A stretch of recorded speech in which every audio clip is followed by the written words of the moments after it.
So yeah, bro, it was a very, very, very interesting week in the Champions League. I think most of the results were kind of predictable or very Yeah. predictable. You know what I mean? Like, I should have actually won a lot of money, but one result, I think one of the games just didn't go for me. But overall, it was just very easy to predict, including the big one, Liverpool beating Real Madrid.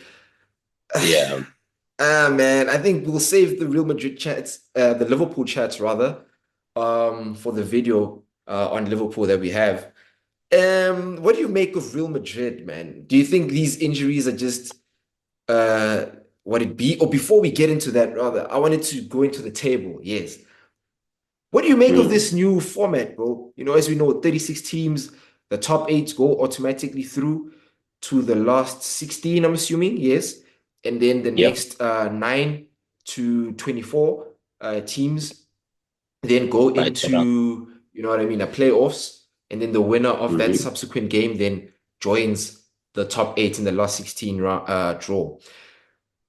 Very interesting. Real Madrid find themselves in 24th, Paris Saint-Germain 25th, Hmm. Man City 17th, Juventus 19th. Then you got the likes of Aston Villa on 9th, Sporting 10th, Brest 11th, Atalanta 5th, you know, Inter 2nd, you know, Arsenal, the mighty Arsenal without a Champions League in 7th. You know, so what do you make of this all, bro? Like, first of all, when this all came out, it was very confusing. And there's been I know we also watch a lot of AFTV. Robbie Lyle, he's not a fan of this thing where you just randomly play a team here, or then you go and play a team there. He likes the whole home and away thing. Like, you know, I played you Yeah. here, you Yeah. you beat me there, you're gonna come to my home ground, I'm gonna beat you here. For me, I like this, bro. I don't like the whole home and away thing. Keep it for later. You know, that's Yeah. when the home and Ex- away is really important, you know? Do you feel the ex- same way? I 100% feel the same way. I think Mm, also how we thought this was gonna go versus how it's actually gone has just been a such a big plus on them mm, actually introducing this format because we expected to see, Madrid, City, Liverpool, Arsenal, mm, Barca, expected. But in the top eight, I mean, you've got mm, Monaco in eighth place. You know, mm-hmm, mm-hmm, you could have put money on. No one was going to predict that that was going to. You've got Atalanta in fifth. mm-hmm, You know, so it's just. I think it's been such a great advert for this format. The fact that it's gone this way. mm. Um, the fact that we're seeing PSG's Real Madrids of the world struggling, and they're struggling regardless of where they're playing. We've seen Madrid drop points to Lille. We've seen Yep. them drop points to Milan, get beaten by Milan at the Bernabeu. So it's not a matter of they were in Milan, and if this was at the Bernabeu, it would have been different. Milan went to the Bernabeu and left with three Wipes points. them. And You Dortmund know, also should have done it, but then had a say capitulation in the second half. yep. And despite that capitulation, they're in fourth. So Mm-hmm. it's just things are exciting. They're a great It's advert. And I mad. agree with you completely. The home and away doesn't really matter in this stage. It's Mm. insignificant. It's unnecessary travel. Like let's keep that until we're at the crux of it. Round of 16, elimination is a factor. So I want to have my home fans in my corner if I know that I've got a score to chase. Yes. There it matters. Right now it doesn't. This format is the future. Mm-hmm. I'm a big fan. Same, bro. And the thing is, with the older formats, it was like you knew that if you win the first three games, right, then you just need effectively two more draws in the remaining three games, and you're effectively top of the group. So once Yep. they've won the first three games, then what do? They start rotating.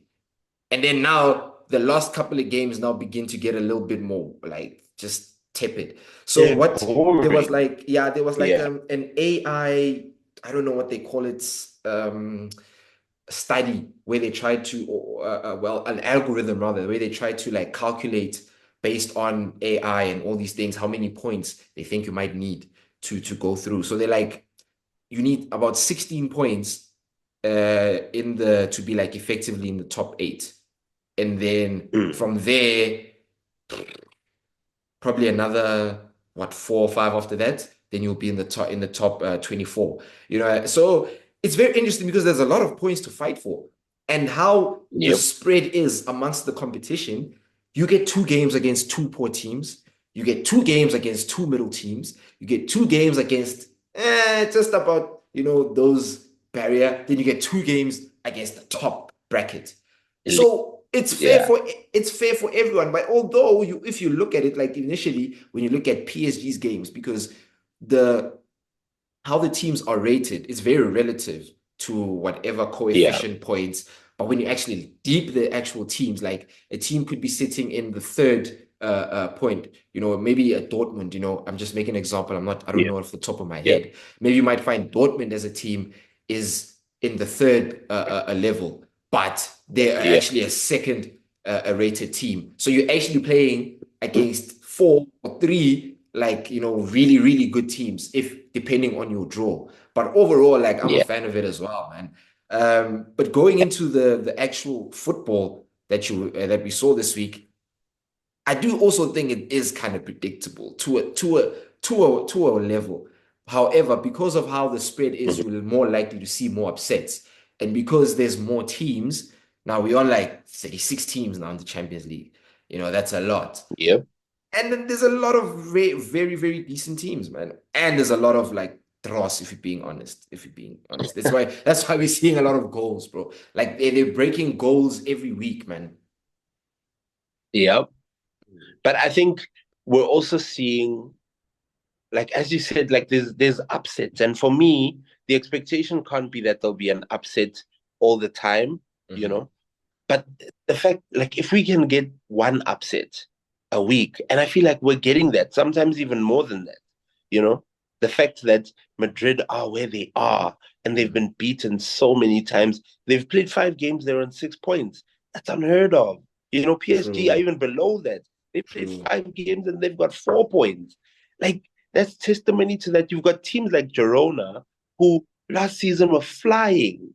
Now it's just like, what happened? That can't be down to the fact that you've lost Savinho.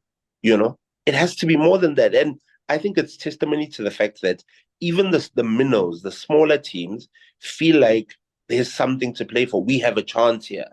Mm. If we're really up for this, there's a chance for us in this. Exactly, because there's a To there's a actually, legit chance, bro. You just gotta be in the top 24 teams out of 36, yep, man. Like there's a higher chance. Like just get to the top 24, and then we get to the next round, and then we see. So there is a lot of exactly. motivation for these smaller teams to be like, yo, we here to play. So I get that. Let me Surely we see. have to discuss the series.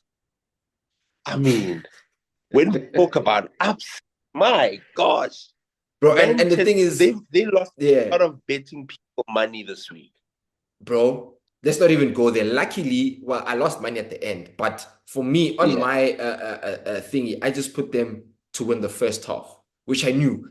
First half, Man Oh, City are gonna come out the traps flying. So on my own slip, I put Man City to win the first half. You know, then going to the second half because I was watching the Arsenal game, and at that point, I think we were like what 4-1 up. So I was like, let me just switch to Manchester City because I have Haaland in my fantasy football team. So I was like, let me see how's he looking. Then I'm like, okay, last 15 minutes. Okay, he's still on the pitch. He's gonna get a hat trick because at that point he had scored 2 goals.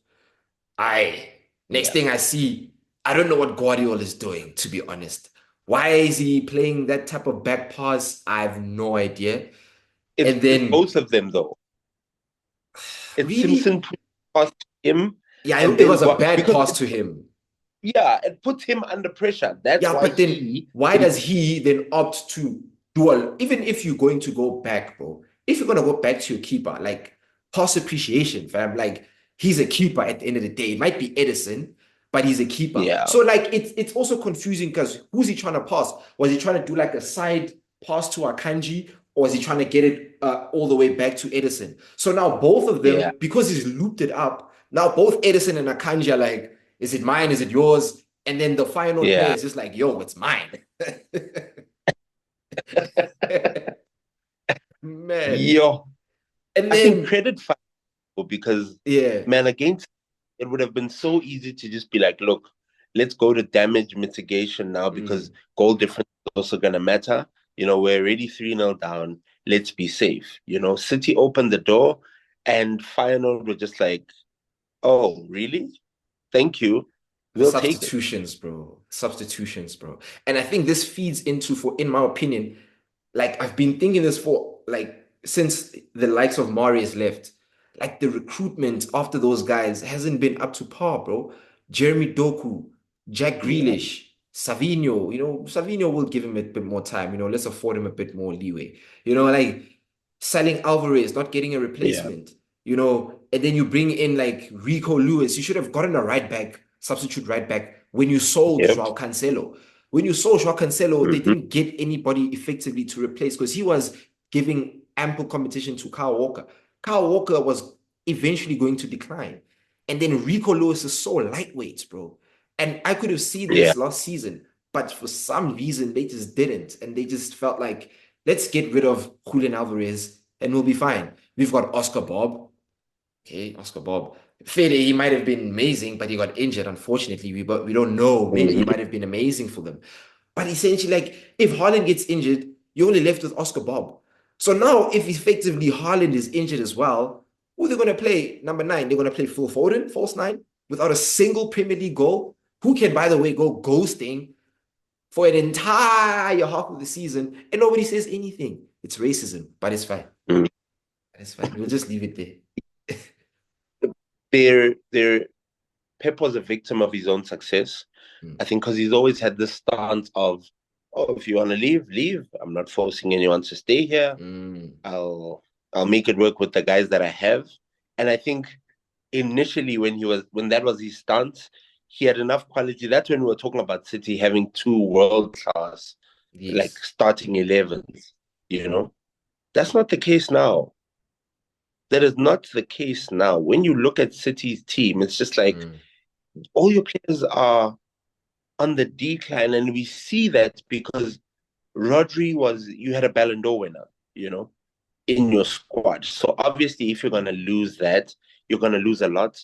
But it's just like now you see just how much he was holding together, because mm. now that he's not there to hold it together, like, okay, guys, what else can you do? You Mhm. know, what? And Because then everyone also just looks no at COVID. I think now. losing Kovacic as well has been like a kick in the teeth because Yep. he hasn't been like a Rodri, but he's like his passing has assisted to a level. He's, Now you got Gundogan as a lone six. I've never trusted Gundogan as a lone six, even at the height of his career. when you know a guy can't run, né? Is when he does that whole put your head down and run, and he's not going nowhere, bro. Jorginho does He's that. not going. Exactly, exactly. Like you just put your head down. I think you're praying. In your mind, you're just like, I pray I can at least do something here. My legs do something for me. And Gundogan's also reached that level. He's Yeah, head downing and running, but he's just not moving. And I think you need, especially if you're gonna play a high line like City do, yeah. you're trying to press.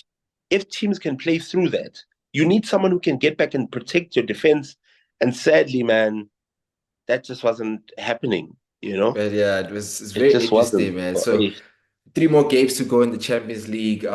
So just less than a minute left, bro. Anyway, it's just been a Champions League roundup, guys. So please keep it locked on the football bias. More content coming, more vibes, more chats. And yeah, Tizo, thank you for your time, bro. Have a good one, everybody. Peace.